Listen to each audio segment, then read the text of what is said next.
Hello guys, Bangladesh ভ্রমণের আরও একটি নতুন ভিডিওতে তোমাদেরকে স্বাগত জানাই। আজকের ভিডিওটি খুব স্পেশাল হতে চলেছে, কারণ আজকে এসেছি আমি একটি রথের মেলাতে। তো দেখো, এখানে কিন্তু সবাই খুব মজা করছে, অনেক প্রকারের জিনিস পাওয়া যাচ্ছে। তো পুরো ভিডিওটি দেখতে থাকো।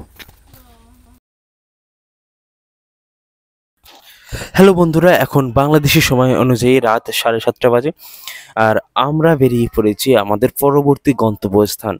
আজকে যাব বাংলাদেশের কোটালীপাড়ায় অনুষ্ঠিত একটি রথের মেলাতে। তো বলে রাখি বন্ধুরা, এই এখন যে মন্দিরে আমরা প্রবেশ করছি এটি শ্রী শ্রী গণেশ পাগলের আশ্রম। তো এই গণেশ পাগল আশ্রম এটি, আর এই মন্দিরটি খুবই জাগ্রত। এখানে একটি বিশাল বড় বট গাছ ছিল, যেটি ঝড়ে ভেঙে গেছে কিছুদিন আগে। আর এখানে কিন্তু রথের মেলা আয়োজন করেছে ইসকন, যে যার সুন্দর করে অনুষ্ঠান পালন করছে, সবাই গান করছে, নাচ করছে, আরতি করছে। এই দেখতে পাচ্ছ, এই দিকটা ইসকন 7 দিন যাবৎ পুরো অনুষ্ঠানটি অনুষ্ঠিত করেছে। আর ইনি হলেন শ্রী শ্রী মহামানব গণেশ পাগল, যার অনেক মন্দির রয়েছে।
সত্যি ইসকনের এই অনুষ্ঠানগুলো দেখতে খুব ভালোই লাগে।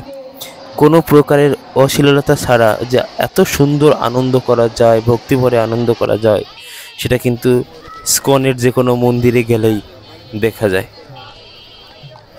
বন্ধুরা, এবার চলে আসলাম মেলার মাঠে। উঠেছে বেশ কিছু দোকান উঠেছে, যেমন ফুচকার দোকান, সাথে চাইনিজও কিছু রয়েছে, দেখতে পাচ্ছ। এরপরে যেটা রয়েছে সেটা বিভিন্ন রকমের ভাজাভুজি। আর এই দিকটায় দেখো, এখানে আইসক্রিমের দোকান রয়েছে। এটা হলো বিভিন্ন রকমের যে সামগ্রী, পূজার সামগ্রী, বিভিন্ন রকমের ঘট, পিতলের থালা, পিতলের গ্লাস, তুলসীর মালা, তারপরে হলো বিভিন্ন রকমের বিভিন্ন ধাতুর মালা, কমণ্ডলু, সমস্ত কিছু রয়েছে। এই পাশে ফটো গ্যালারি রয়েছে, ফটোর দোকান। এই পাশে রয়েছে মহিলাদের এবং মেয়েদের সব থেকে ফেভারিট কসমেটিক্সের দোকান। এই দেখো, দুটো কসমেটিক্সের দোকান বসেছে। আর এই দিকে দেখো বাচ্চাদের খেলনা, টেডি বিয়ার বসেছে। আর এই দিকটায় কিছু বসেনি, এখানে আরো দোকান বসতে পারতো, কিন্তু এখানে মাঠটা খালি রয়েছে। এখানে বাচ্চাদের একটা খেলার গাড়ি ঘোড়া রয়েছে। এইদিকে দেখো চপের দোকান এবং বিভিন্ন রকমের ভাজাভুজির দোকান, এবং ওই পাশটায় দেখতে পাচ্ছ কিন্তু আইসক্রিম, বেশ ভালো এই যে আইসক্রিম, কিন্তু ইন্ডিয়ার মতো অতটা ভালো লাগে না এই আইসক্রিমগুলো। তো এইখানে দেখতে পাচ্ছ আরও একটি মালা এবং পুজোর সামগ্রীর দোকান এইখানে। আর এই দিকটায় কিন্তু একটা ভালো দারুণ ইন্টারেস্টিং জিনিস রয়েছে। এটা আখের রসের দোকান।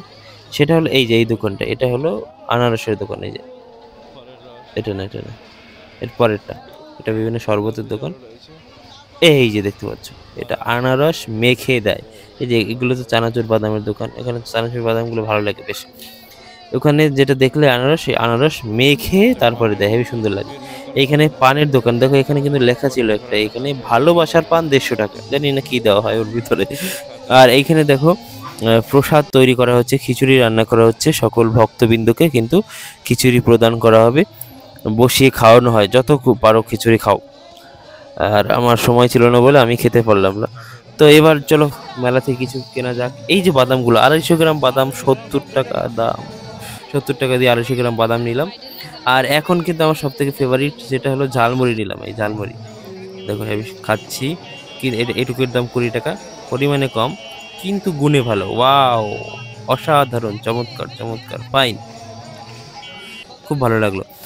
এইবারে কিনলাম আসল জিনিস, সেটা হলো পাইনঅ্যাপেল, আনারস মাখা, আনারস কেটে মেখে দেবে। আমরা একটা আনারস কিনলাম, যেটার দাম নিয়েছিল ৮০ টাকা, আর হাফ নিলে 50 টাকা। বাট হেভি সুন্দর লেগেছে টেস্ট, মানে কি মশলা দিয়ে দেয় কি জানি, হেভি সুন্দর লেগেছে টেস্ট, দারুণ। তারপরে খেলাম পপকর্ন। কিন্তু বন্ধুরা এখানে কিন্তু দোকানগুলো ম্যাক্সিমাম মুসলিম দিয়েছে, এটাই তো সম্প্রীতি না, দারুণ। আবার ঝালমুড়ি নিয়েছিলাম, জানো তো, একবারে খেয়ে ফুসাইনি, আবার ঝালমুড়ি নিয়েছি। আর লাস্ট আইটেম কিন্তু আইসক্রিম নিলাম। এটা 10 টাকা দিয়েছে, কিন্তু আইসক্রিম একদম ভালো লাগেনি খেতে।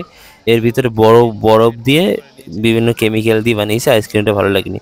তো যাই হোক, আইসক্রিম খেতে খেতে শেষ করলাম আজকের ব্লগটি। দেখা হচ্ছে কালকে, কিন্তু একটা স্পেশাল ব্লগ আসবে, তো অবশ্যই কালকের ব্লগটি দেখবে। আর আজকে এত সময় ধরে ব্লগটি দেখার জন্য তোমাদেরকে অসংখ্য ধন্যবাদ।